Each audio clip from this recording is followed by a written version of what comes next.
Welcome back to Divulgence, everybody. Today I have Nick from the Occult Rejects on. Thanks for being here, Nick. How are you, my friend? What is going on? How are you, sir? Thank you very much. I'm well, thank you, and thank you. It's a pleasure to finally meet you and bring you on the show. I asked you what you wanted to talk about, and the first thing came to your mind is vampires. Yes. So you've been doing some research on a few kind of different aspects of vampires. So before we get into that, can you tell me and everyone listening what you're all about and what you do, my friend? Yeah, we have the Occult Rejects. It is a podcast. It's like it's kind of a conglomerate of other podcasts and other people. It's probably about, I don't know, 6 or 7, maybe 8 other people. It's me. Well, I'm not going to name all of them, but there's a couple of us there, and we normally tend to cover a little bit more on the occult side. We do cover conspiracies, sometimes true crime if we think it's pertains to the occult.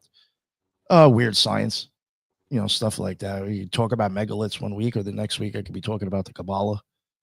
I myself was a member, no longer a member. I myself was a member of the Ordo Templi Orientis for a minute. I had left around COVID time. I have had my own, I do believe I've had my own experiences. I have crossed the abyss myself. And that's kind of like I basically have this podcast to help people, I guess, demystify the occult and magic. This is a saying that's been catching on, and people are even making shorts out of it now. It's not all dicks and demons. There's actually a little bit more there in the occult. Not everybody's Satan. It's not always bad. There is actually good parts of magic, and people can have an experience with God and change themselves and hopefully help somebody else do the same. But unfortunately, most magicians in this world now just use it for black magic. So that's why people are so used to thinking that's the only option. So we try to put the spin on it. We're not putting people up on pedestals and saying that this person didn't do that, this person didn't do this. We're just looking at magic and the occult. So, but yeah, I mean, in this episode, that we're gonna do now, I thought of doing it for myself for the Occult Rejects, which I did. It will premiere on Halloween. There might be a little bit more in that episode than what's going to be on here, just because of time and everything. But I also have to leave something out for people to check out my show. But yeah, but I'll be honest, when I first came up with this idea, I was telling Jordan before, I was like thinking in my head, I was working on a Giordano Bruno solo, which should be coming out hopefully next month. And I wanted to just take a break. It was frying me out. And I was like, I'm going to do some like vampire lore, maybe just something easy and simple. The history of vampire lore for, a solo for the Occult Rejects. I'll drop it on Halloween. And all of a sudden I was just like, this is weird. And I just started noticing certain things. And I was like, let me look into this a little bit more. Then I came across even other people who were documenting the same stuff, and I was just like, "Wow, okay, I think I got something that even fits the Occult Rejects even better now." So, what I will be in this presentation, and I guess if you're fine with me now, Jonah, I'll just kind of at least say what it is. I should be able to show how my opinion, the ideas of the vampire. Now, when I say ideas of the vampire, this is someone who was human, died, came back from the dead, and sucked people's blood. This isn't a god that sucks energy. This isn't a god that sucks blood out of people's feet or some shit. This is a human that supposedly died and comes back from the grave to suck blood and kills people. I think I have a really good shot at showing how that idea and the idea from even Bram Stoker took, which is all he picked and chose tons of shit and even added stuff in there that had nothing to do with vampires, because in Poland and Russia, those motherfuckers were out during the day, supposedly. So where's your sun allergy on that one? So there's a lot of stuff that just makes no sense, but you will start to see whenever there was this hysteria, you had tuberculosis almost 1-for-1 and rabies popping up. And it's just when I start to show the whole story, I think you'll see how my opinion back in the 1700s, I don't know whose idea it was. I don't know if it was the church or if it was the courts or if it was the doctors or all of them. Someone had this idea that I guess when people are getting freaked out about TB, we're going to blame it on vampires and this and that. It is just very fucking weird. And I think I have a good case that it's just a bullshit story. That's wild, man. Well, where exactly do we start? I mean, you kind of made a distinction like between what a vampire is and isn't. It's not a monster, it's a human, right? So is this Well, kind of there like, is. Yeah, I'll let you finish. I'm sorry, I shouldn't interrupt. no worries, man. I'm just wondering, like, is this kind of similar to what is being depicted in movies and culture? Yeah, Or like the Bram Stoker, like like what I was saying, like when you see it's even something else, right? Even kind of show you how it's like even changed since the original. But yeah, what we have now, that's exactly what I'm focusing on. Like, people like, it was a Brad Pitt and that other Tom Cruise, that movie, those guys, got bit, they died and came back. You know what I'm saying? They were human. They weren't a god. But I do cover in this presentation, I do go back and talk on all the gods, because like when in the big picture, I think you'll see how like you kind of take some of the ideas from the past and then you take some like kitchen remedies and even actual law, because they were staking people on the heart for being murderers, not vampires at first. So we even start taking law, and believe it or not, when they were exhuming these people, this was all done through law as well. The courts were involved with all of this, which makes it fucking weirder. So, I forgot where I was going with that, but shit. I don't know. I totally lost my train of thought on that one. that's Sorry. cool, dude. Take Yeah, your no, time. but there's yeah. I know I will show you how I think that you're taking old ideas from old gods, then you're taking in a couple of these other things, and then TB. You'll see when I present it, because I do cover. I probably spent 5 minutes going over a couple of older ideas of gods and deities from different areas. How this does fit in the idea, and I think it just progressed. When we wanted to use it for a human, we just tweaked it. Right. Okay. And I mean, we see history being rewritten or fabricated or altered all the time, right? So that makes total sense. So where exactly do we start, Nick? Where All does right, your I'll just start, pull my up. friend? I'll pull up my presentation. Oh, awesome. All right, yes. The point I of love this when study. people actually put their research into presentations. I've been trying to do that with a few different topics myself. So Oh probably, yeah. You know what? For me, honestly, yeah. For me, whenever I do my solo stuff, it's just the easiest to do it like that. And I mean, even when I do other stuff with other people on the show, sometimes I do it like that. It's just it's the easiest for me. Let's put it that way. Yeah, it's like I have 31 pages, so like it even benefits me because I have a ton of shit. yeah, exactly. All right. The point of this study again is to show that what we picture today, a pale, erotic aristocrat who bites necks and shuns sunlight, is a recent composite assembled from traits that were once scattered across very different stories, rituals, and court files. If you follow the paper trail, and these are the people's books that we'll be getting into also, Dom Augustine Calmet gathered in the 1740s, and the New England testimonies George R. Stetson recorded in the 1890s, you don't find capes and castles. You find depositions, autopsies, prayers, kitchen remedies, and folk magic.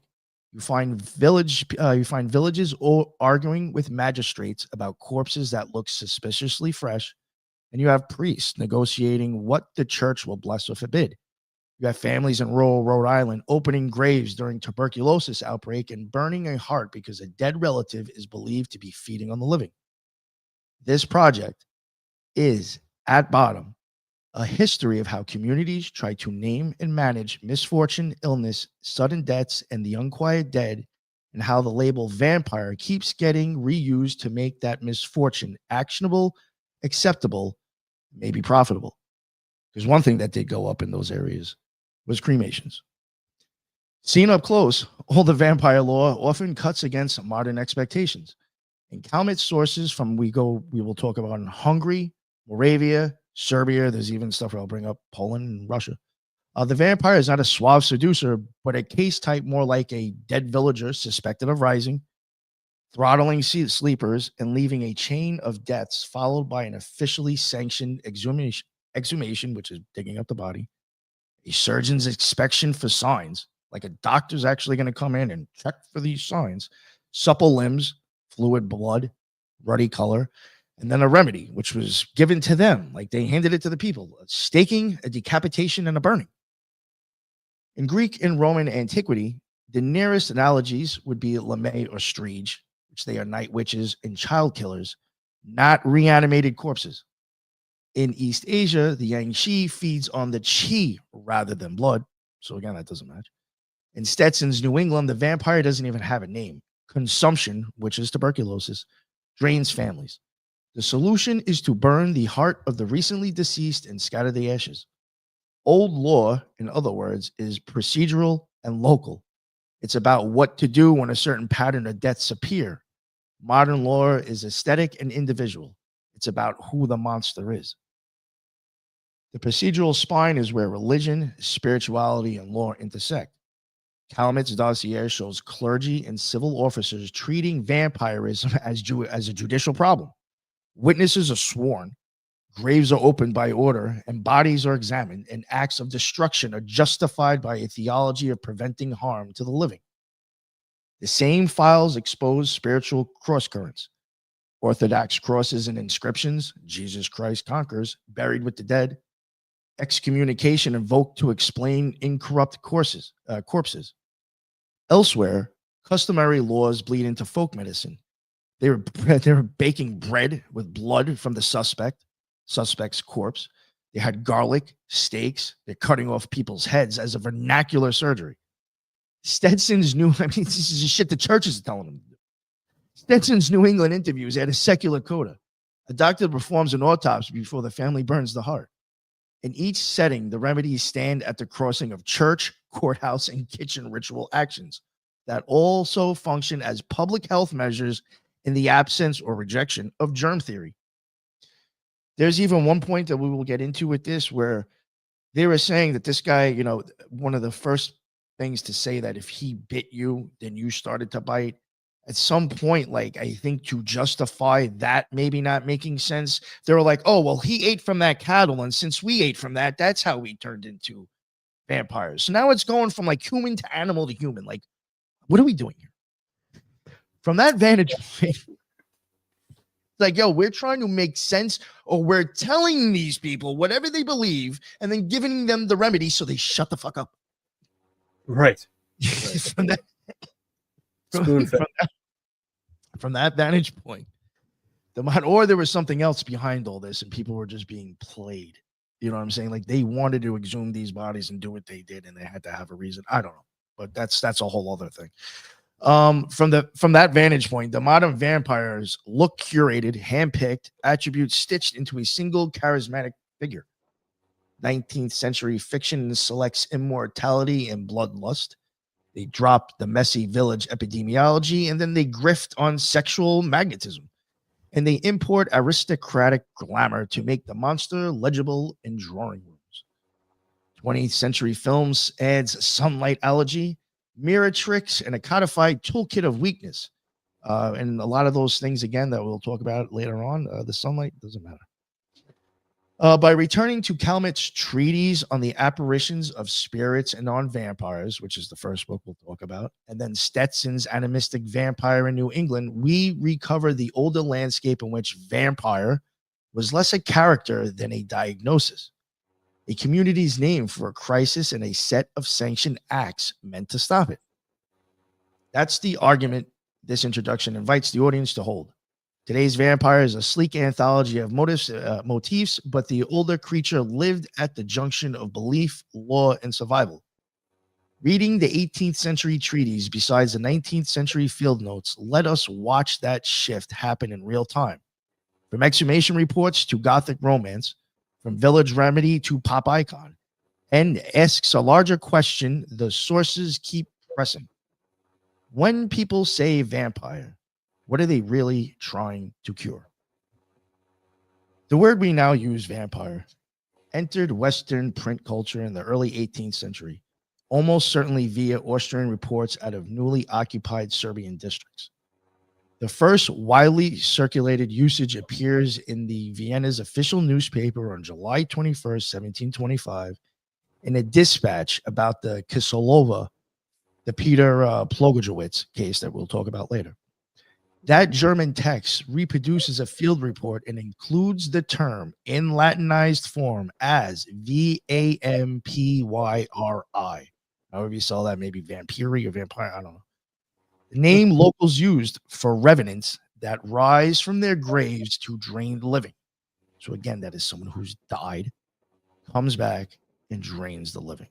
the blood from people.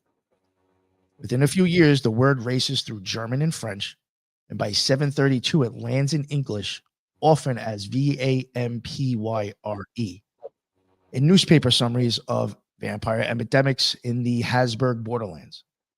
Behind the sudden debut, though, lies a much older Slavic lexicon. That would be, and I've heard some people bring this up, and I do include this, UPIR or UPYR. Some people try to say that's the original vampire. That's been attested in old Russian sources as early as AD 1047.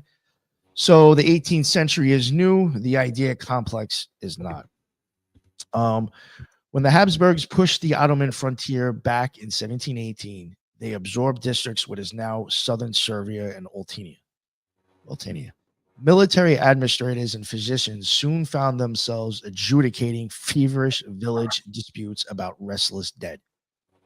One such complaint, filed by an imperial provisor named Ernest Formbold, was copied into that newspaper on July 21st in 1725 under the headline, "Copy of a Writing from the Gradiska district in Hungary."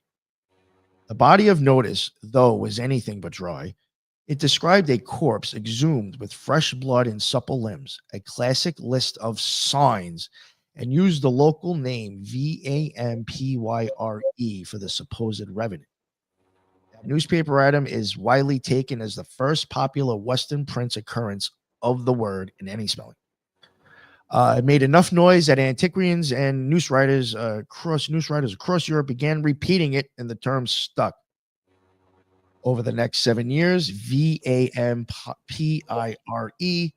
hardened into a technical label in German, French, and English. The second pillar was in 1732, Latin memorandum known as Visum et Repertum, that compiled by an Austrian regimental surgeon, Johannes Fluckinger, after an inquest near Belgrade. Even though the report itself is in Latin, it immediately abstracted in German as VAMPIR. And then the French version was VAMPIRE. And then in the English version, it was VAMPYRE or VAMPIRE. And that was produced out in pamphlets and journals. So again, I think I mentioned 1725. Then 7 years later, in 1732, you're seeing the word used again now in multiple languages in this pamphlet. If you read those 720 to 730 sources in context, you see what the vampire meant at first contact. It isn't yet a caped or aristocrat or even a standardized folk type. It's an administrative, basically shorthand for a revenant of a particular sort. One, according to witnesses, leaves the grave at night, throttles or assaults sleepers. I'm thinking because they are the ones using throttles like in these books. I'm thinking like shaking or whatever, but causes a string of deaths within kin networks or neighborhoods. That's another thing in here. You will hear how a lot of times the whole story was if I was a vampire, I'm only going after my family, nobody else. That was another weird thing. And I could turn into a feather and just go through a keyhole. You don't even have to invite me in. It's all sorts of shit. They leave diagnostic traces in the grave, pliant limbs, or their skin is a little different, or fluid blood, or sometimes blood at the mouth. Sometimes will look to be apparent, and I'll cover this. Sometimes it does grow, but there is also other reasons why it can look like there's apparent hair or nail growth. And then the associated countermeasures has always been exhumation, staking the heart, and decapitation and burning to ash. That was already given in the 17th century in a periodical called the Mercure Galant. That even started showing up as like the formalized way of dealing with this. And like it even came when they're giving you these supposed vampire attacks or these things that happen, they're like kind of giving you the way of dealing with it too. I guess it's like, so if this comes to your area, you know what I'm saying? You know what to do. Right. Duck and cover. Oh, sorry about that. I dropped my joint. Okay. All right. In ancient Greece, creatures. All right. Now we're going to go into some of like the cross-cultural view and folklore and stuff where I will touch on all these other things, again, showing you how they're very close to the vampire, but they're not. Because, again, I'm not trying to diss anybody, but you will get a lot of people trying to, oh, that's associated with that god. But, yeah, well, they weren't human and they didn't die. It's not the same thing. In ancient Greece, creatures resembling vampires abounded in myth. The Lamia from Greek Lamia was portrayed as a half woman, half serpent monster who preyed on the living, and supposedly she ate children as well.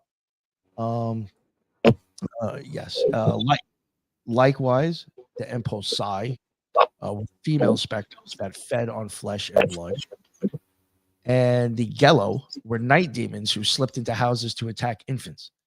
Ancient sources even call these figures the ancient equivalent of vampires.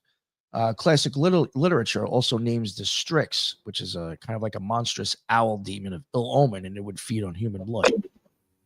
By Byzantine times and later, popular belief held that an improperly buried or evil person could rise from the grave as a vrykolakas, something like that's hard to explain that word or say that word. Traditional lore explains the Greek vampire as arising when a person is not buried with the proper ritual or suffers a cruel or unjust death. So he comes back as a vampire to get revenge.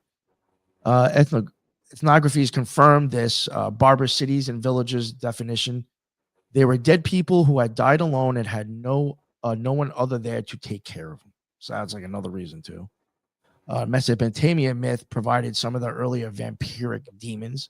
The Lamashtu was a fearsome Babylonian demoness who preyed on pregnant women and infants.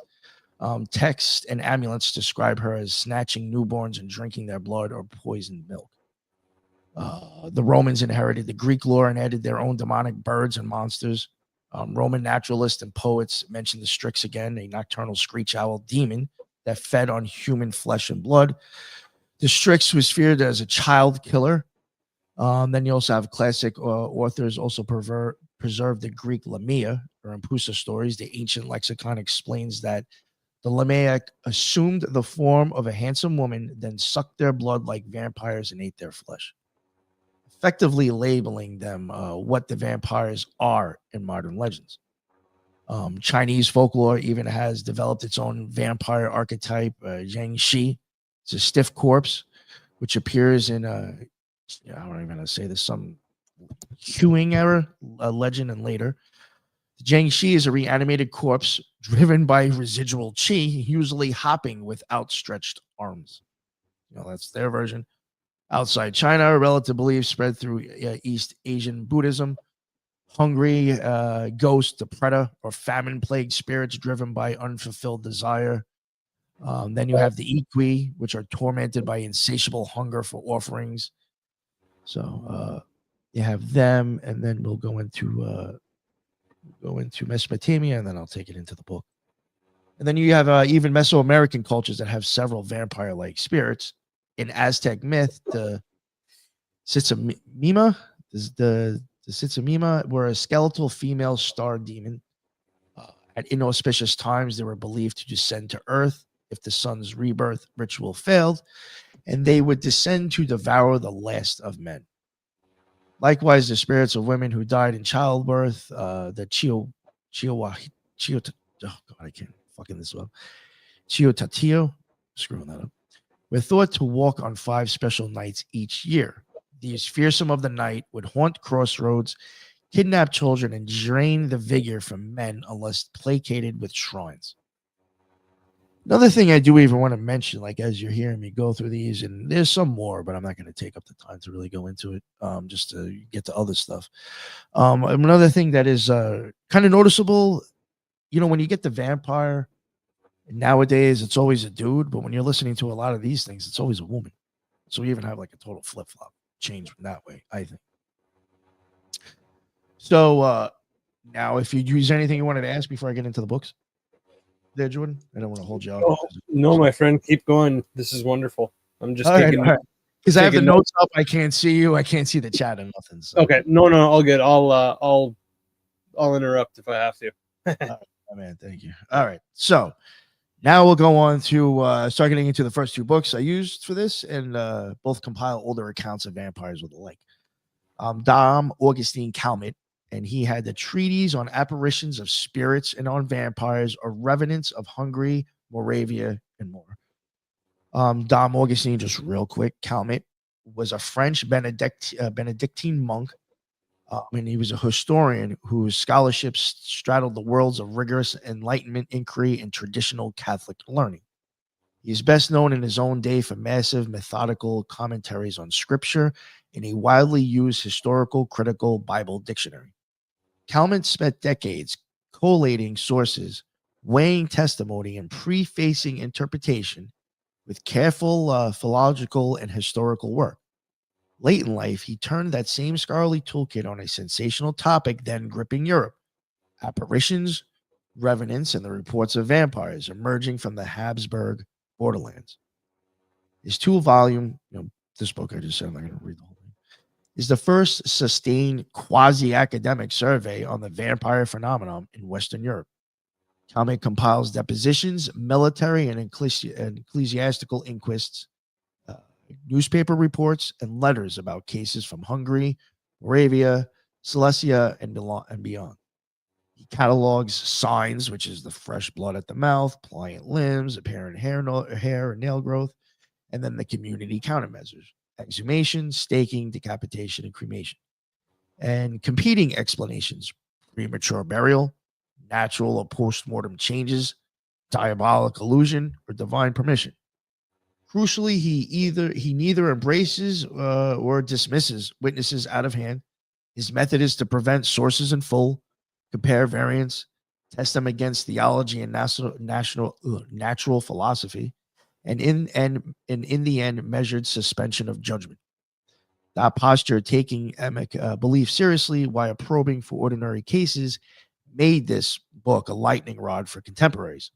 Voltaire mocked it, though, and a cornerstone for later folklore, anthropology, and modern forensic reading on vampire reports. In short, Calmet is the librarian and cross-examiner of early vampirism, the monk who gathered the dossier the rest of the field still argues with. Calmet's taxonomy and his marshaling of case materials set the agenda for 2 centuries of debate: skeptical, medical, and folklore. Modern researchers still return to his case synopsis to track the diffusion of motifs and state intervention. Again, now I'll go over some of the chapters, because not every chapter in the book is in vampirism. I will just lightly cover some of the chapters that are in there and talk on the major stuff. And sorry, real quick, Nick, can you tell us again what the book is called? Yes, Dom Augustine Calmet, and it's going to be in another language, but I'm pretty sure if you type in the English, it doesn't matter. Treatise on the apparition of spirits and on vampires or revenants. Now, revenants is Revenant of Hungary, Moravia. You know what? I'll actually copy and paste that, and I'll throw it up in here real quick for you now. Yeah, that would be awesome. Hey, my man. There we go.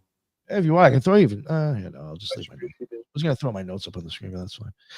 All right. So again, I ran over that. Chapter 4 on vampire corpses and identification. He opens the vampire section by describing how Hungarian villagers treated suspected vampires. He explained that grave examinations were usually conducted by civil and church authorities. Witnesses were summoned, depositions taken, and the corpses inspected for common marks of vampirism. These signs included pliancy and flexibility of limbs, the fluidity of blood, and unputrefied flesh. If these symptoms appeared, the corpse was burned, and then Calmet even notes that even this did not always stop the specter's appearance. He insists all procedure was followed. Witnesses are generally summoned. Arguments on both sides are taken. In practice, villagers first tried informal remedies, staking or pinning suspected vampires in place. Only afterwards did they seek a legal sanction to exhume the body. In a famous case, Calmet records a man named Peter, often called Plodrowitz, who I mentioned earlier, had died and been buried about 10 weeks when he began appearing at night to neighbors. He squeezed their throats in such a manner that they expired within 24 hours. 9 people died in 8 days.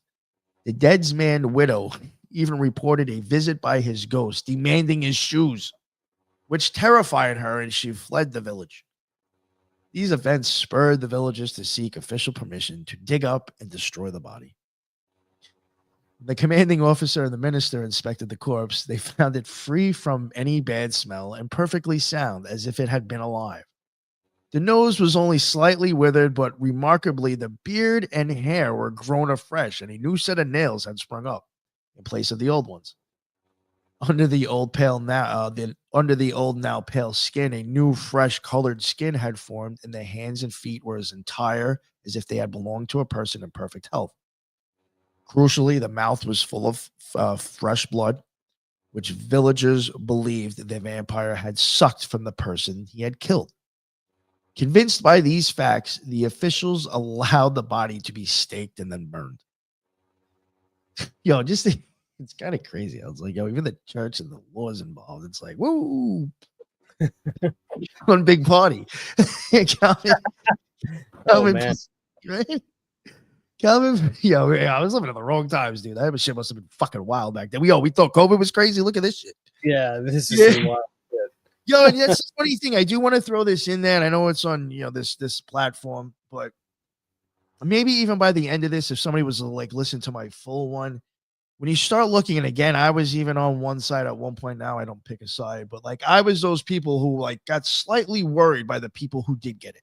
Because, we're going to have zombies and they're going to shed and they're going to fuck us up. Yo, really? For real? No fucking difference than the shit I'm going to cover in this. Just being honest. Fair enough, my friend. Yeah.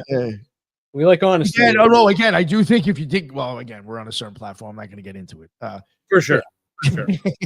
I'm not saying go get it. Yeah. Chapter 5, corpses that suck the living. Calmet leaves with a formally invested case from the Hungarian frontier. A soldier in a Haidmark household watches a stranger sit down to supper. The host recognizes the intruder as his dead father, and then he dies the next day. This matter is escalated through the regiment to the general's staff, who dispatch Count D. Cabreras with fellow officers, a surgeon, and an auditor to take sworn testimony. On exhumation, the corpse is found like that of a man who has just expired, and his blood like that of a living man. So Cabreras orders decapitation and reinterment. Calmet adds 2 more depositions gathered at the same time. One corpse, dead for 30 years, has returned 3 times to suck the blood of a brother, a son, and a servant, each of whom died of it instantly. After which, officials found the blood fluid and drove a large nail into the temple. The third revenant, dead 16 years, was burned. And these are quotes right out of the book.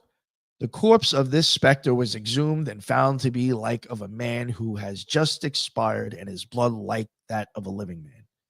He has come back 3 times, sucked the blood, and all 3 died of it instantly. Calmet reproduces the most famous Habsburg Serbian dossier, the Arnold Powell affair from the Hajduk district near the Tis, to show how local theory and practice hang together. He summarizes the whole thing.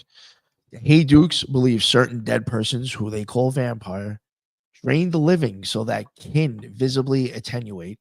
That means like you almost kind of like see them like in the movies where it looks like the person they're sucking on like drains and the other person looks like they're swelling up. Like that's what they're believing happens too. They start swelling like leeches with the blood, and then it even oozes through their pores and comes out of their nose and ears as they're feeding, even soaking the shrap. He repeats the contagion logic. Those who were sucked in life become active vampires after death. And again, the countermeasures for this one: exhumation, inspection for signs, destruction, stake, decapitation, and burning. This set piece is the kernel, basically, that 18th century medical and legal writers debated for decades. And Calmet is basically the arch compiler who places the official memos, surgeons' notes, and village testimony side by side without forcing a single explanation. The people, and this is in quotes, believe that certain dead persons, whom they call vampires, suck all the blood from the living so that these become visibly attenuated, whilst the corpses fill themselves with blood, seem to come by the conduits and even oozing through the pores. They remembered that Arnold Paul, this is a different quote, they remembered that Arnold Paul had become tormented by a Turkish vampire, and that those who have been sucked suck also in their turn. So even with saying that, and I might bring it up later on, that is kind of, I think, showing that I think Turkey might have been the first area to actually talk about if you get bit, then you bite. Oh, so the very first. Yeah, because those other ones, that doesn't always come up. And then there's one again that I'll say that, the guy supposedly, what is it now? Is it because he bit you, or is it because you ate his cattle? Like, where are we going with this? It's like, oh, we'll just see whichever one anybody believes. What is this chapter doing kind of analytically? And showing procedure over sensationalism. It's showing you the common signs and remedies, and it's showing you like the suspended judgment. Even here, he does, sometimes he does think there's quite natural reasons for certain things. He does point out over and over again, it is quite possible to be buried premature. But that doesn't mean you're coming back and killing people. That would sometimes, I'll get to it anyway. Then the next chapter 11. This is the Jewish letters. This is a vampire story from 1732. And I think, yes, this was circulating in the Letters Juives, which is the Jewish letters. It's kind of was like a pamphlet from back in the day. And the writer opens by saying there are only two viable strategies: either explain the vampire reports by natural or physical causes, or just deny the stories outright. And he thinks the second is the surrealist and the wisest. And here, even while favoring outright denial, he concedes certain appearances can occur. Some recently buried corpses may shed fluid blood, and terrified people may literally sicken or die from fear and imagination. So vampirism can be psychosomatic contagion amplified by rumor and night terrors. This is what this guy's saying could be possible. There are, and then quotes, there are corpses which shed fluid blood, and it is very easy for certain people to fancy themselves sucked. And that fear should deprive them of life. He adds that being haunted by such ideas day by day, sleepers are naturally struck by them at night.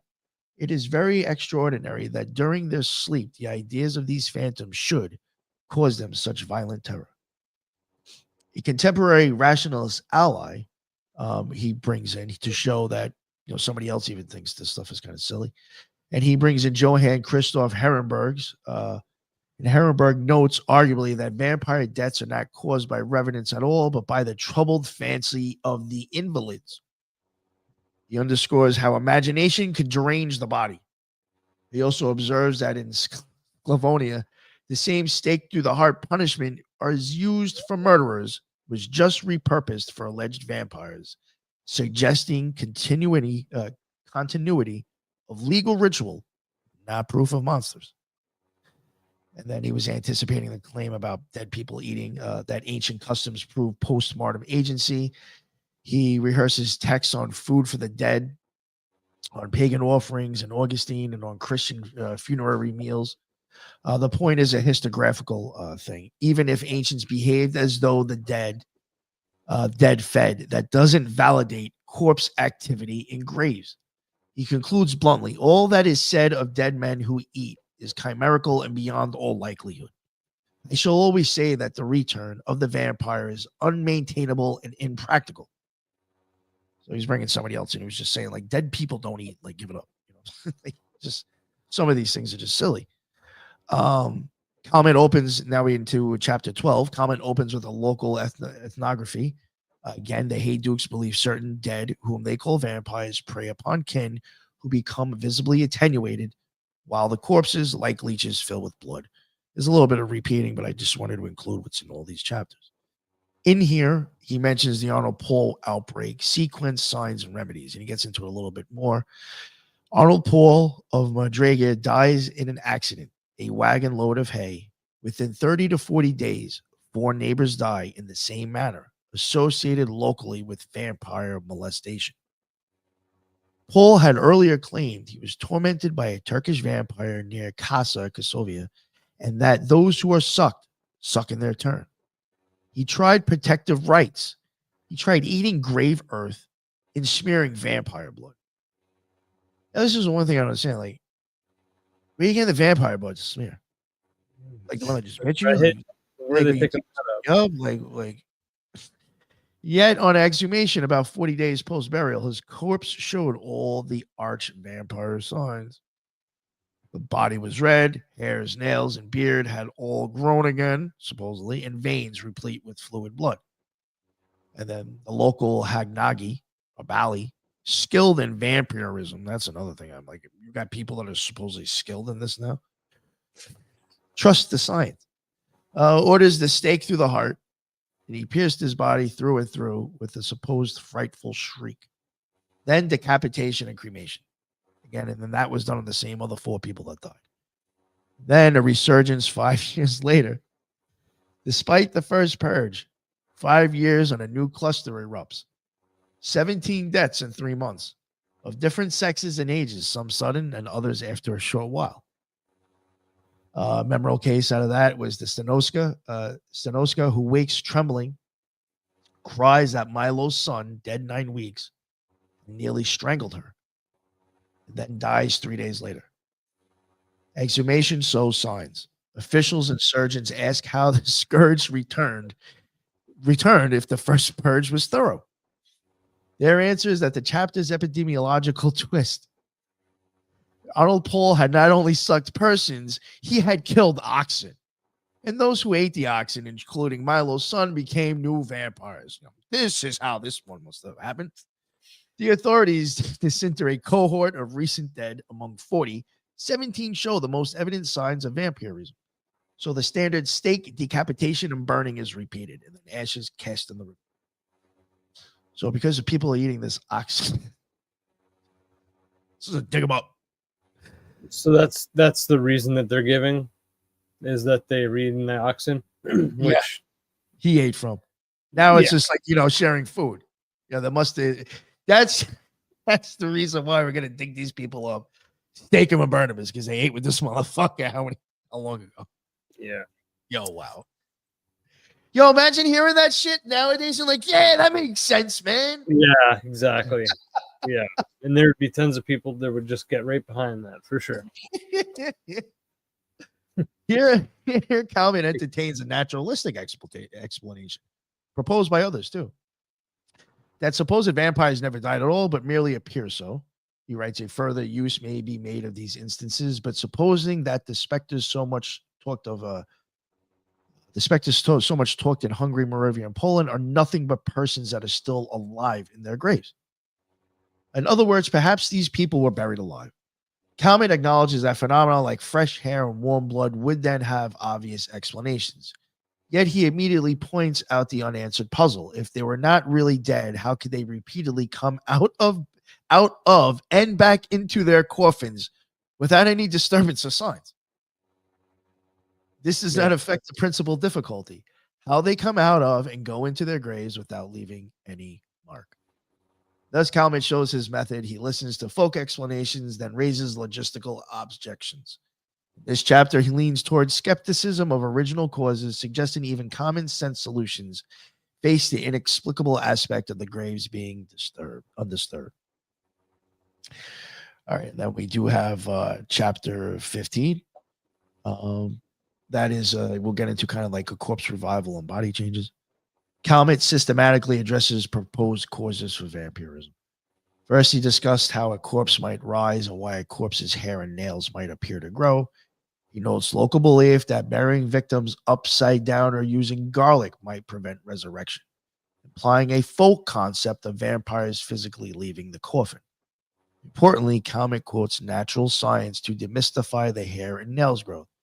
He writes, the fluidity of blood, the freshness of color, and pliancy of limbs seen in exhumed corpses are circumstances no more to be wondered at than the growing of their hair and nails. In other words, unrotted flesh and regrown nails are not supernatural. Many corpses, especially those who died violently, stay moist and retain color. He explains dead bodies can still undergo slow chemical changes. I don't know if this was a grass back then, but he says you pull onions out of the ground, they still grow a little bit. And one thing I do want to mention, and I might get into it later, but I just want to bring it up here anyway.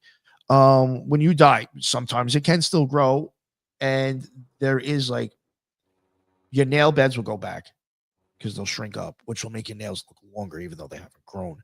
And Okay. all the fluid in your head is going to start, like, there's nothing there. So when the skin gets closer to your head, the hair will, the hair may look longer.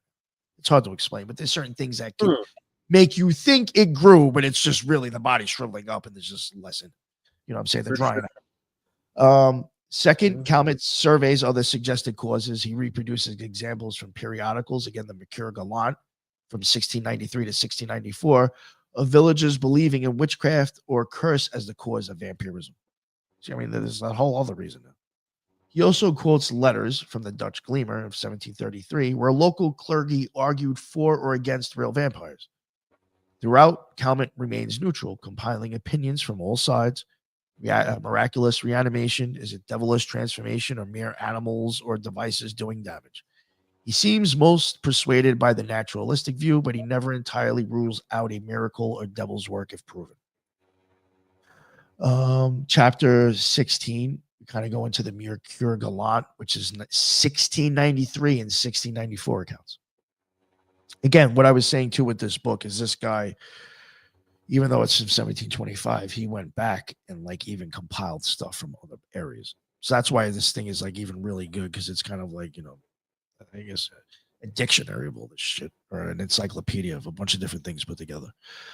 The Mercure Galant says that in 1693 and 1694, periodicals speak of alpires or vampires or ghosts, chiefly in Poland and above all in Russia. This is great. And they are active from noon to midnight. So I guess there's no sun allergy for them. Actually, when it gets real dark, they go in. Sucking blood of people and animals. In several notices, corpses are found with blood oozing. Sometimes it flows from the nose and principally at the ears. And the corpse may swim in its own blood in the coffin. Calmet reproduces this to show a standardized popular picture of the vampire before the 18th century Habsburg inquests. The Mercure Galant lists the standard countermeasures, decapitation, or opening of the heart to halt attacks. It also preserves a folk prophylactic, mixing the vampire's blood with flour to bake bread, eaten in ordinary, so that the spirit returns no more. Calvin includes this precisely because it reveals popular medicine around vampirism, not just official punishments. Then there's the chapter, I think it's 25. Calvin opens bluntly. It is an opinion wildly spread in Germany that certain dead persons chew in their grave, heard to eat like pigs.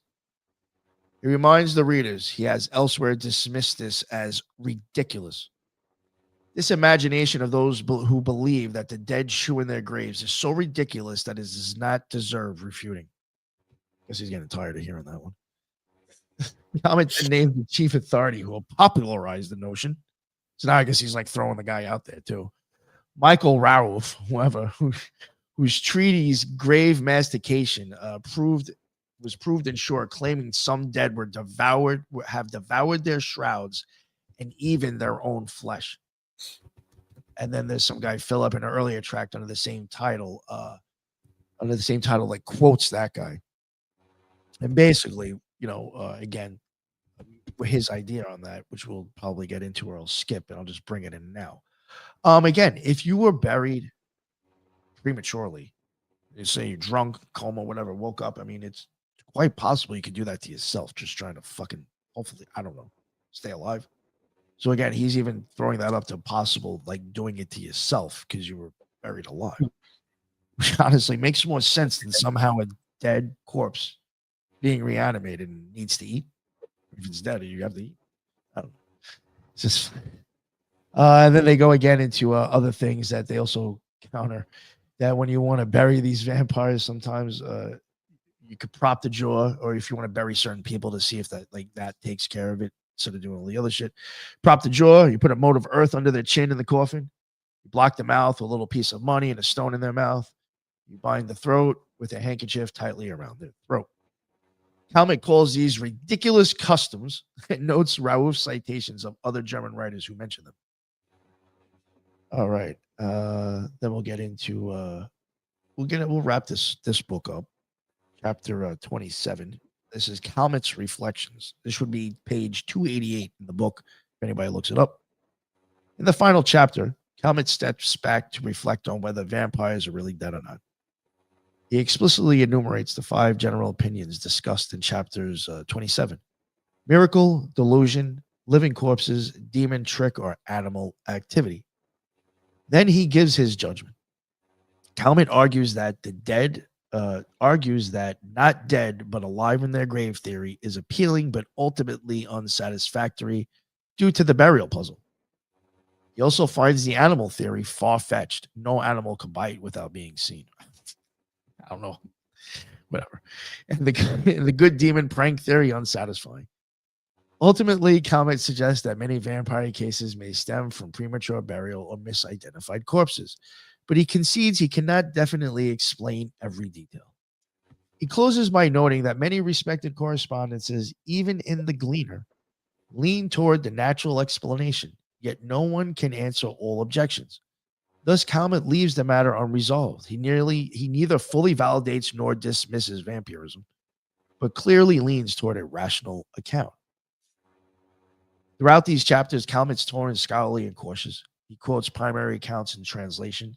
He provides exact page and letter references.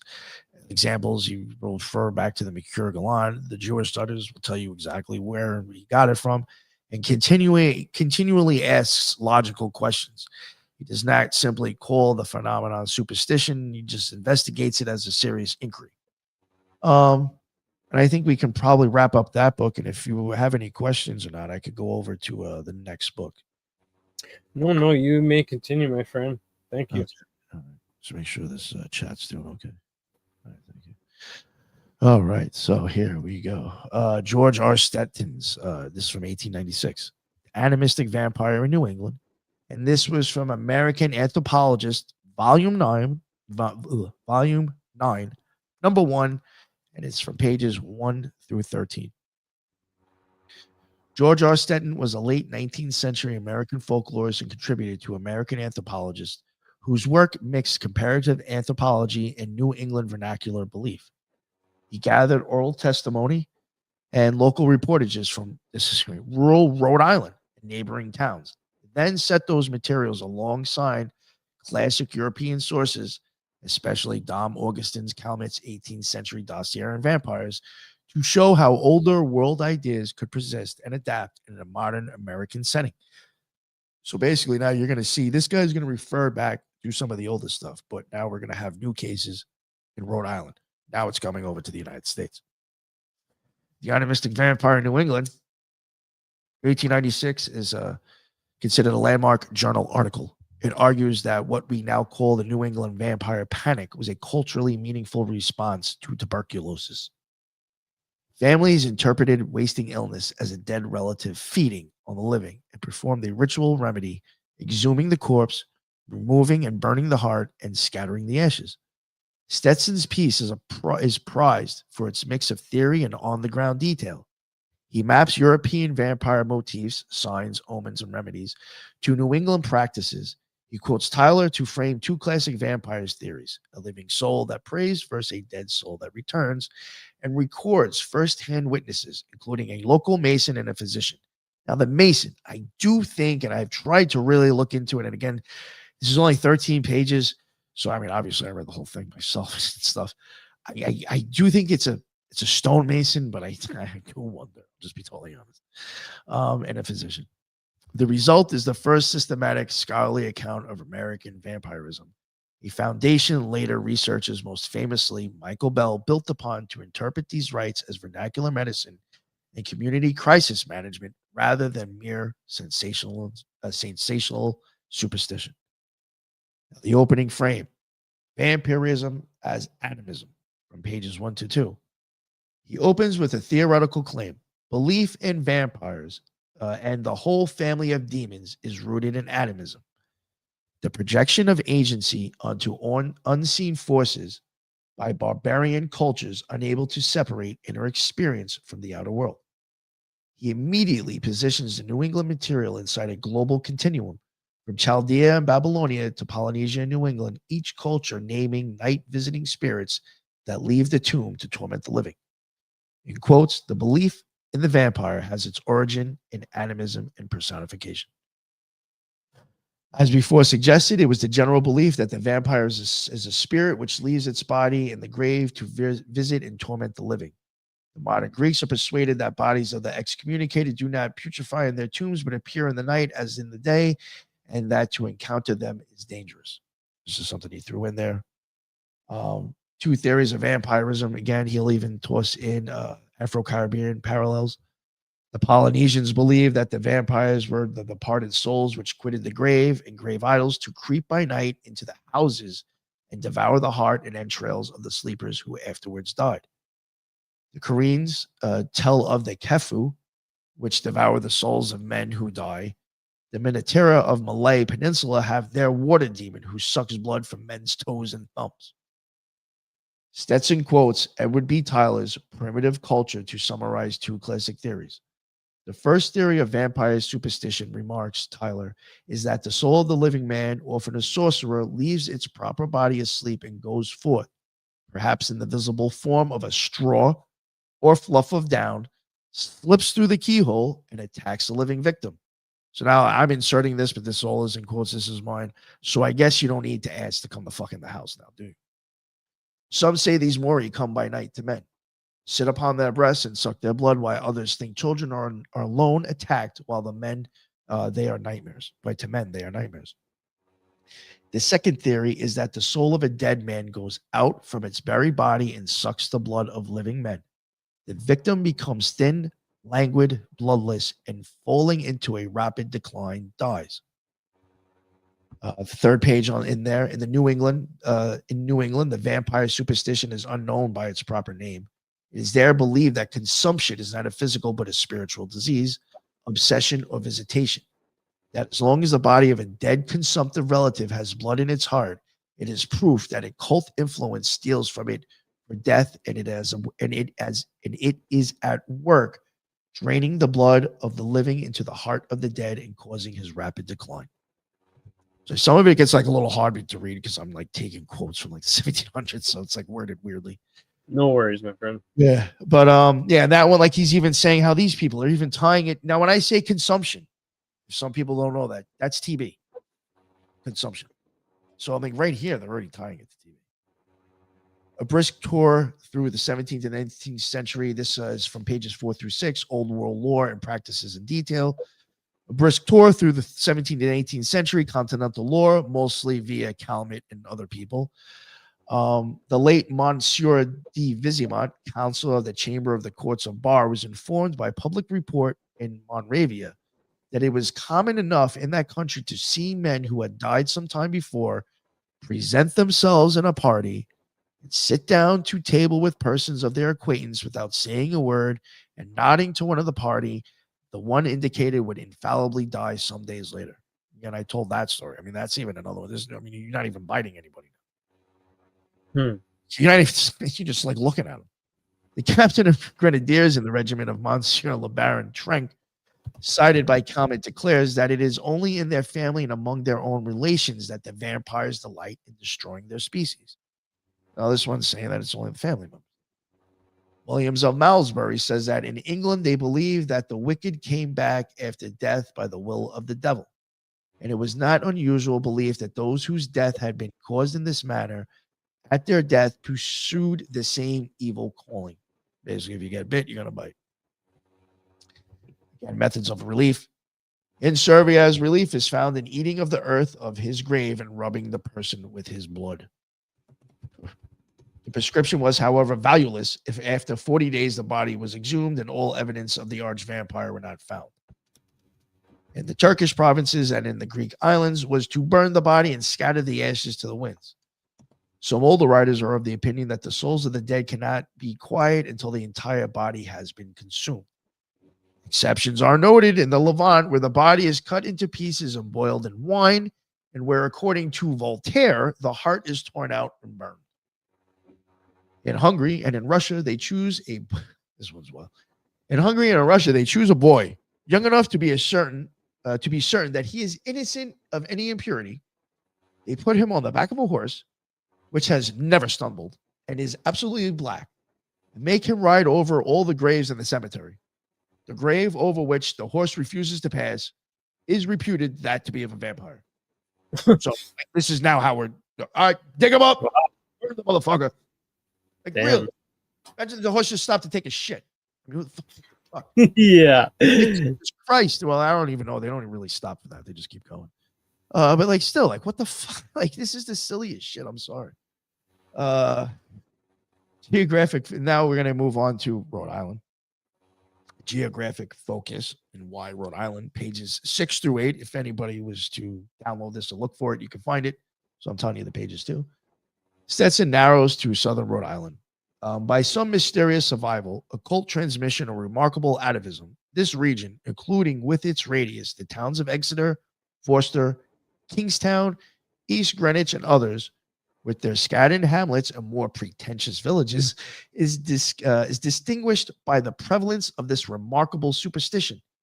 A survival of the days of Sardanapalus, of Nebuchadnezzar, and of the New Testament history in the closing years of what we are pleased to call the enlightened 19th century. It is an extraordinary instance of barbaric superstition outcropping in and coexisting with a high general culture, of which Max Miller and others have spoken, and which is not so uncommon, if rarely so extremely aggravated, crude, and painful. The primary cases, firsthand witnesses from this, pages 7 through 9. The first visit in this farming community of native-born New Englanders was made to a small seashore village possessing a summer hotel and a few cottages of summer residents not far from Newport, the mecca of wealth, fashion, and 19th century culture. The family is among its well-to-do and most intelligent inhabitants. One member of this family had some years since lost children by consumption, and by common report claimed to have saved those surviving by exhumation, by digging them up and cremation of the dead. So then they're even saying, like, that's what was done. In the same village resides an intelligent man by trade, a mason. That's what they're saying, a trade, a mason. So I'm assuming it's that. Who is, and that's quote right from the book, who was a living witness of the superstition and of the efficacy of the treatment of the dead, which it prescribes. That's another thing too. It's like you have people out there already known as like I know what I'm doing to kill a vampire. He informed me that he had lost 2 brothers by consumption. Upon the attack of the second brother, his father was advised by the head of the family to take up the first body and burn its heart. But the brother attacked objected to the sacrilege and in consequence subsequently died. When he was attacked by the disease in his turns, advice prevailed, and the body of the brother's last dead was accordingly exhumed, and the living blood being found in the heart and in circulation, it was cremated, and the sufferer began immediately to mend and stood before me a hale, hearty, and vigorous man of 15 years. When questioned as to his understanding of this miraculous influence, he could suggest nothing and did not recognize the superstition even by name. He remembered that the doctors did not believe in its efficacy, but he and many others did. At a small, isolated village of scattered houses and a farming population, distant 15 or 20 miles from Newport and 8 or 10 from Stewart's birthplace, there have been made within 50 years a half dozen or more exhumations. The most recent was made within 2 years in the family. The mother and father and 4 children had already succumbed to consumption, and the child most recently deceased within 6 months was, in obedience to the superstition, exhumed and the heart burned. Doctor who made the autopsy stated that he found the body in the usual condition after an interment of that length of time. I learned that others of the family have since died, and one is now very low with the dreaded disease. The doctor remarked that he had consented to the autopsy only after pressing solicitation of the surviving children, who were patients of his. The father at first objecting, but finally he did eventually. So at one point, this person did, like, you're even saying this doctor didn't even want to do this shit. It's probably like you're fucking retarded. That's wild. Frequency claim. Stetson says exhumations had occurred in 5 families in one village, 3 in an adjacent one, and 2 nearby. Evidence that this was not a one-off panic, but a patterned response across clustered communities. He notes that a similar 1875 Prussian case, a sick son exhumed his father and cut off the head arguing the logic of vampirism travels, but Rhode Island's persistence is sociologically specific. I think it's very like right there. Why it persisted, isolation, two cultures, and educated people's superstitions. Stetson makes a sociological argument. Education and higher culture do not erase animistic thinking. Two cultures, rational and animistic, coexist, intermingling at times, influencing each other. Even the most enlightened harbor superstitious weaknesses shaped by environment and development. He cites the mathematician Sofia Kovalevskia, belief importance, and an American mathematician who slept, who kept a horseshoe nailed over a door for 7 years. Habits of belief persist even among elites. And in quotes, two cultures may coexist, intermingling, absorbed from, and retroacting upon each other. He thinks Rhode Island's isolation, sparsely settled regions. Sparsely settled regions where thought stagnates, allowed the vampire remedy to survive into the late 1800s. But he's careful, the same human tendencies exist everywhere. Conditions just made them visible here. It is apparent that our increasing culture, our appreciation of principles of natural, mental, and moral philosophy, and knowledge of natural law has no complete correlation in the decline of primitive and crude superstitions or increased control of the emotions or the imagination. And that to force a higher culture upon a lower, or to metamorphose or to perfectly control its emotional nature through education of the intellect is equally impossible. The two cultures may, however, coexist, intermingling in a limited degree, absorbing from and retroacting favorably or unfavorably upon each other. Trifling aberrations in the inexorable law which binds each to its own place. So, I mean, I think this guy's even getting at like, I would even say again, I hate to use COVID, but there were certain people that just believe in anything. Doesn't matter. Sure. Absolutely. Just follow blindly. Yeah. Although he uses the language of barbaric superstition, Stetson is not writing mockery. He's offering an anthropological etiology. Tuberculosis is reinterpreted as a spiritual predation inside kinship lines. The dead drains the living, making the ritual actionable medicine in a world without cures. The family clustering of TB, genetics, and shared exposure would have looked like targeted predation. So exhumation and heartburning becomes a public health ritual, however grim. And then that was pretty much like close to kind of to the end of the book. I will add in, as we start to wrap this up, I'm going to start adding in a few more things that are tied. I know we got plenty of time. We got at least half hour. Oh, okay. All right. Oh, well, then we go. Yeah. All right. So now when it comes to TB in Rhode Island in 1892, the best documented case after multiple consumption deaths in the family, Mercy's heart and liver were burned. This lady is Mercy Lena Brown. A tonic made from her ashes was given to her brother Edwin. He died shortly after. A local physician, Dr. Harold Metcalf, and a reporter were present. Then you have Frederick Ranson, South Woodstock, BT, in Vermont, 1817. Dartmouth student, died of TB. Town records and press accounts note the exhumation and heartburns on a forge to protect surviving kin.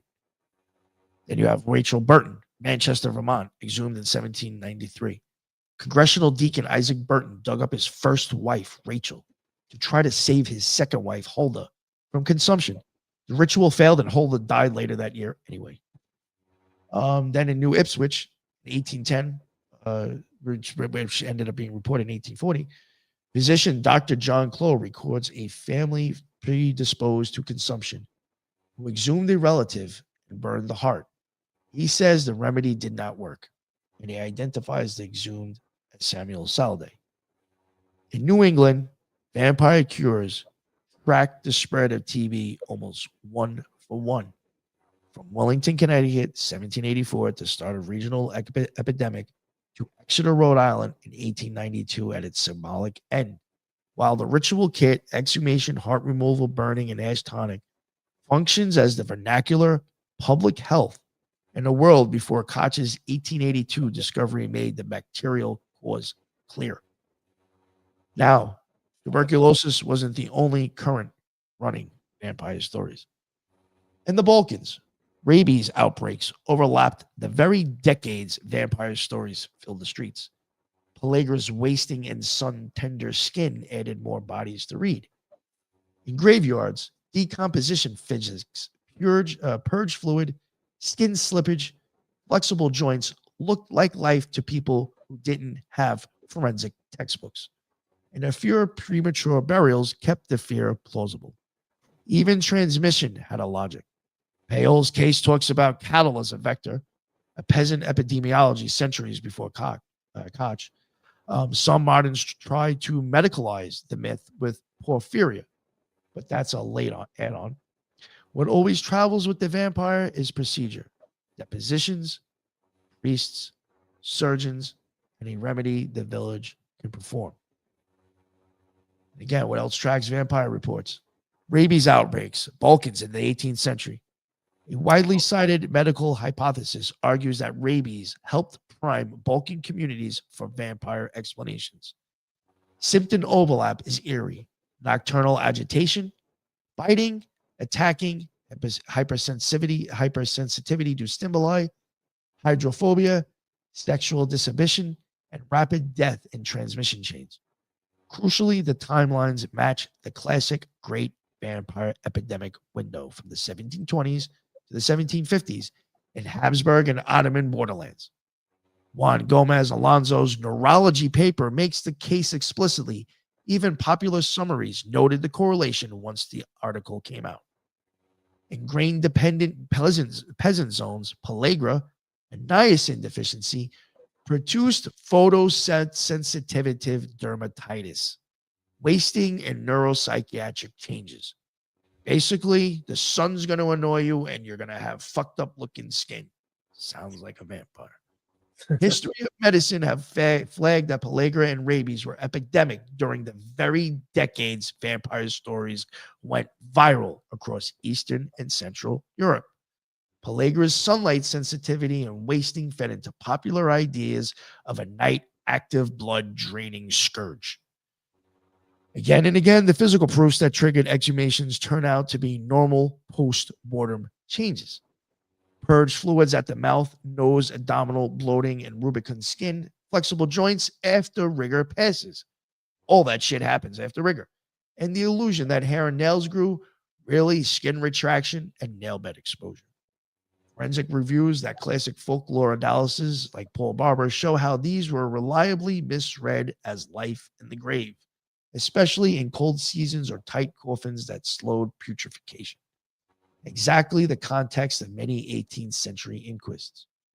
Add in genuine premature burials, coma, or intoxication, and you get credible tales of chewing, movement, or torn shrouds without any revenant. That person. And again, they even bring up the famous Arnold Paul dossier explicitly describes cattle as a transmission pathway. This is going to be funny when you might hear me add something else later on.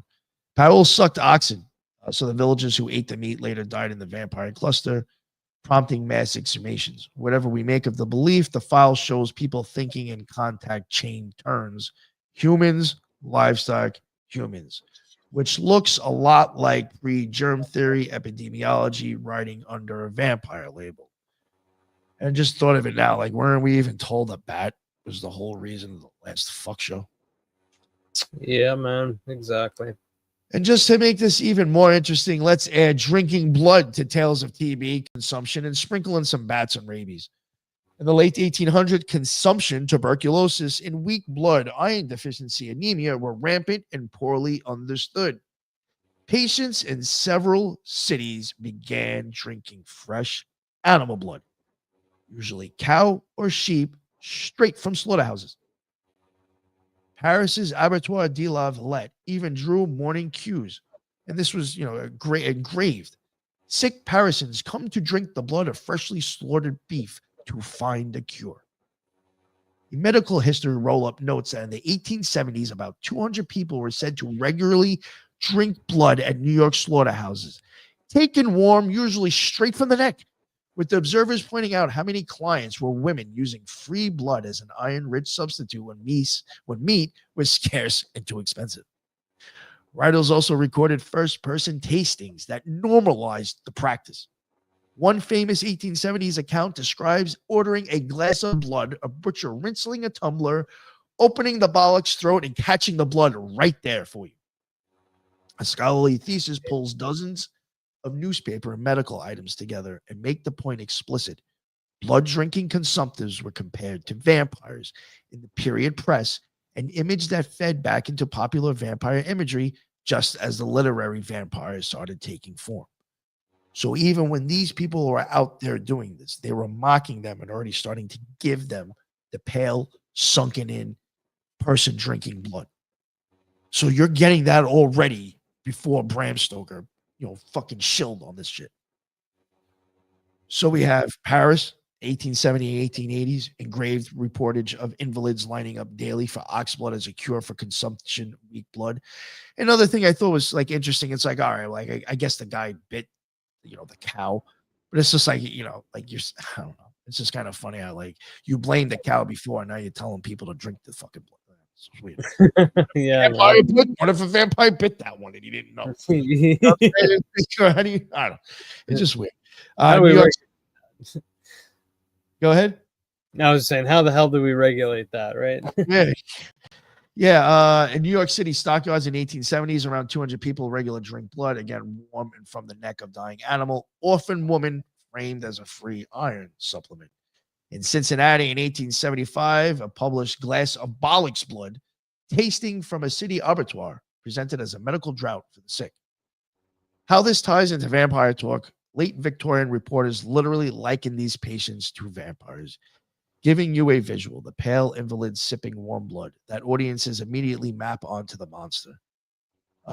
Now we get to the bat, rabies, blood drinking spiderweb of hysteria. A classic neurology paper argued that rabies epidemics in the Balkans overlapped the 1720s and 1750s vampire epidemics, with striking symptom echoes, nocturnal agitation, biting, hyperactivity, and all that other stuff that I mentioned earlier. The thesis isn't that the people drank blood for rabies. It is that the rabies made the vampire narrative plausible in time and place. And there was actually cures for this that is a little weird. You have St. Hubert's Key, which in Western Europe, priests, again, we got to get the church involved. Priests heated a special metal key and cauterized bites to prevent madness.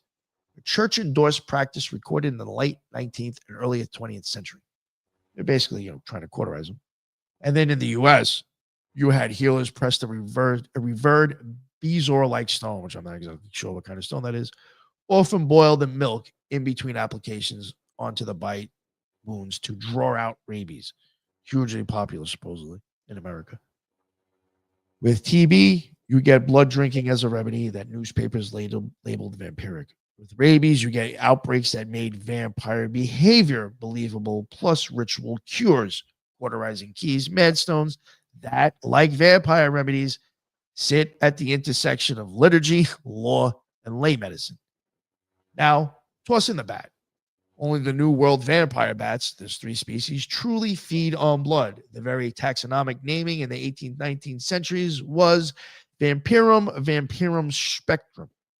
And that helps cement the bat vampire idea in print culture. Bram Stoker simply popularized a link already floating around natural history and newspaper, a vampire who turns into a bat. So vampire and actual blood-feeding bat and rabies are literally connected. One reason the rabies and the vampire idea sticks is bats. The only true blood-feeding bat are called vampire bats. In the U.S., bats now account for the majority of human rabies deaths. In Latin America, vampire bats transmit paralytic rabies to cattle and sometimes people. And the cattle again. That modern ecology retrocolors the legend, a thing that feeds at night and spreads a fatal bite. Stitching this all back to vampire lore, TB and anemia attract blood clinics. All cities like Paris and New York, consumptives and anemics took warm slaughterhouse blood as a tonic, and reporters called them vampires. That imagery seeped into the same decades that the vampires look in fiction even as New England families were still exhuming TB victims. You got the rabies track, vampiric epidemics in the late 18th century, Balkan, the rabies outbreaks, and legal medical inquests. And then you have the whole bat thing. And now, the whole bat thing with the blood meal and the rabies and all that stuff. I think after all this was presented and discussed, it is my opinion that in the end, the vampire turns out to be less a creature than a method, a way communities have tried to make chaos legible and stoppable. Calmet's files showed us how belief became procedure, depositions taken by candlelight, graves opened under order, a surgeon's hand on a cold wrist deciding if the signs fit the script. Stetson's Rhode Island witnesses showed us the same impulse translating into a new world. A doctor's autopsy, a family's calculation, a heart consigned to fire because tuberculosis had no cure they trusted. Between those bookends, the word carried law, religion, and folk medicine in the same breath. It named a problem, then authorized the remedy. What modernity did was curate. Fiction lifted a handful of traits, immortality, blood, seduction, and left behind the village epidemiology, the priest dilemma, and the courtroom formalities. We traded a communal what do we do for now for a solitary who is he? That shift produced one of the great icons of pop culture, but it also flattened a messy human history into a sleek silhouette. When you put the dossier back on the table, Calmet's treatise beside Stetson's field notes, the older picture reemerges. Law crossing with liturgy, household absorbing risk, and remedies that are rituals and rituals that are public health. So as we close, hold two truths at once. The vampire we know is a brilliant anthology, a hand-picked composite that keeps evolving.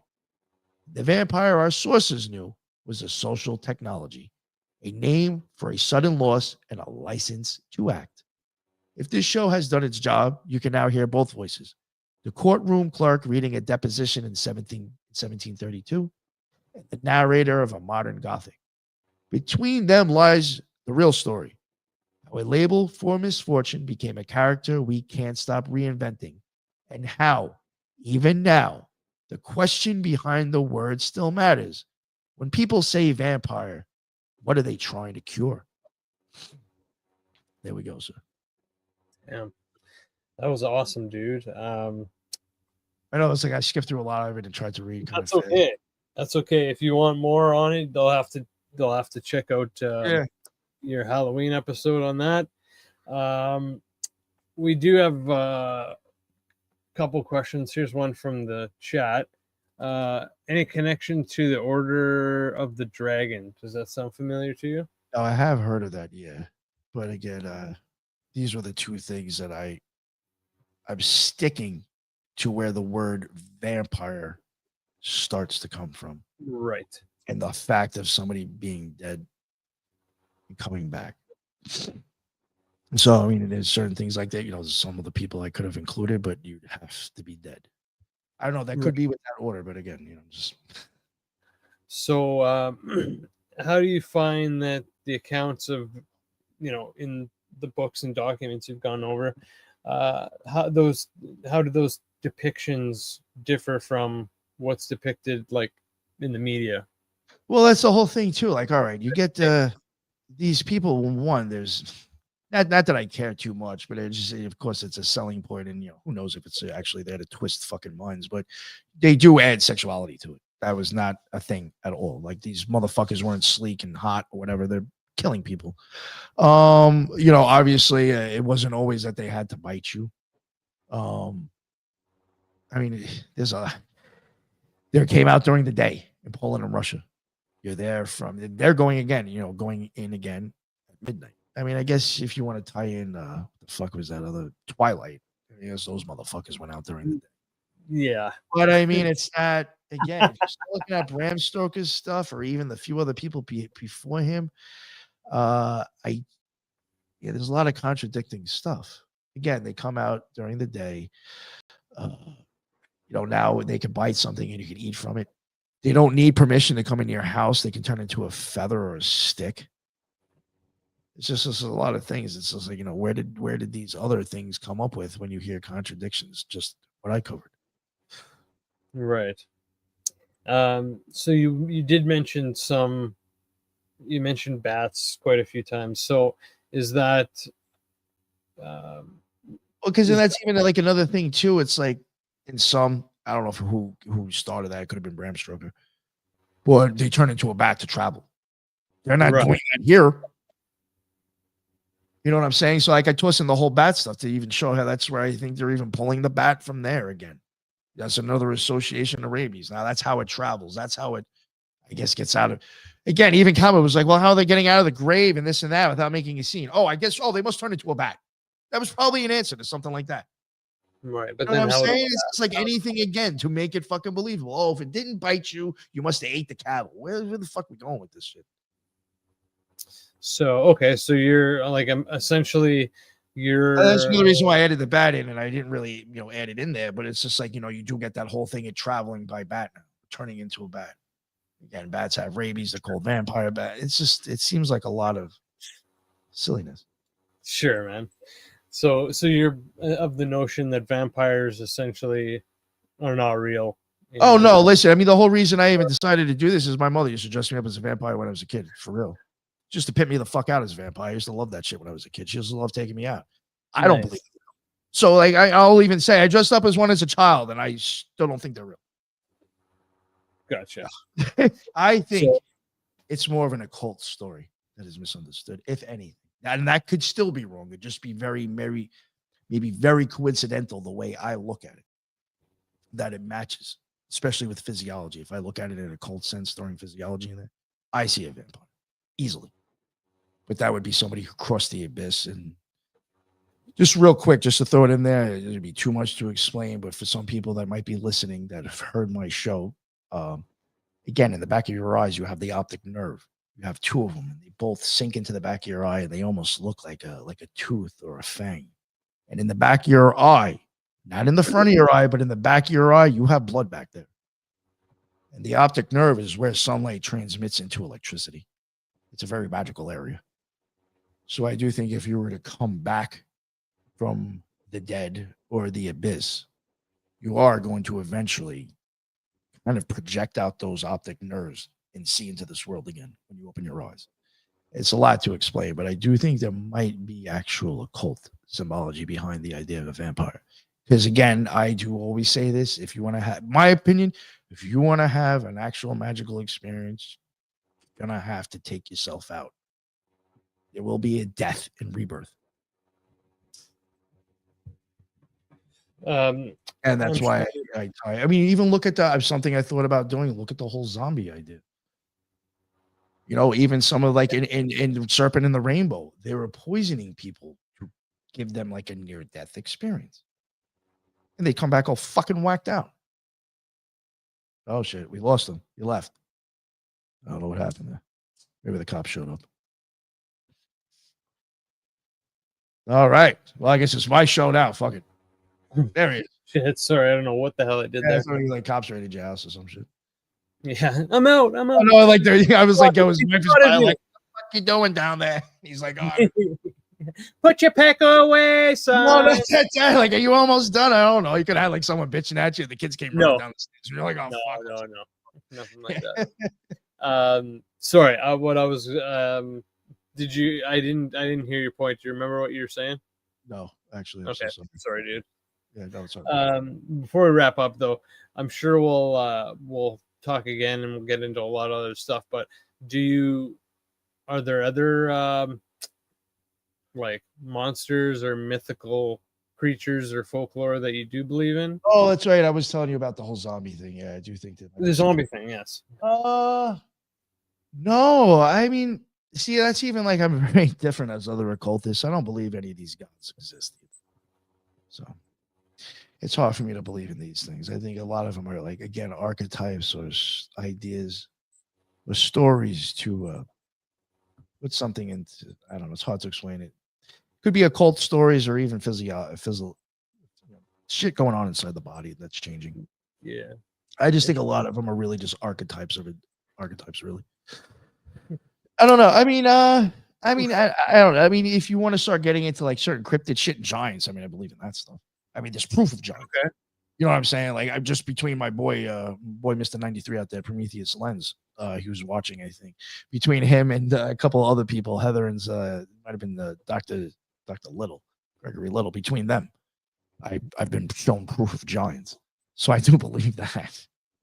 Yeah, But I'd love to talk to someone about I'll giants. throw him your way, man. I'll tell him to hit you up or something. Yeah. They actually, I mean, this lady Heather and that other guy, I mean, they've seen even Prometheus Lens. They've seen actual. I think. We should do like a 3-way or a 4-way show. No, to get them all at the same time. Yeah, good luck trying to get Dr. Little on. Dr. Gregory Little. I fucking emailed that guy for like 2 months to get him on. Oh, okay. Well, just 3. Yeah. That's cool. No, I'm just saying, like he's a mound guy, but like he has proof. I mean, it's fucking the shit's real. Giants are real, actually. That's cool, man. Well, I definitely. Yeah, the elongated skulls have been proven. Okay. I think Ricardo from Institute of National Philosophy, he showed that he had a paper on they actually found like babies in the womb who had elongated skulls. So unless you're going up in there and putting some shit on this baby's head, I mean, how are you explaining that one, my man? If it's in the womb with elongated head, that's wild. So yeah, so I mean, all right, I'll put it out there. I'm Giants, I believe it. Cool. All right, well, we'll leave it at that for now, man. Thank you so much for your time. We'll definitely have to bring you back and stay in touch. Where can everyone find you for those who don't know? The Occult Rejects. It's on all major podcasts, BitChute, Rumble, and YouTube. And we do have a Occult Research Institute, and that .org, occultresearchinstitute.org. You can check that out.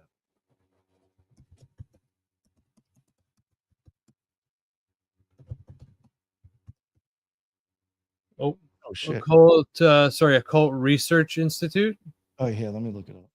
I'm spelling that wrong.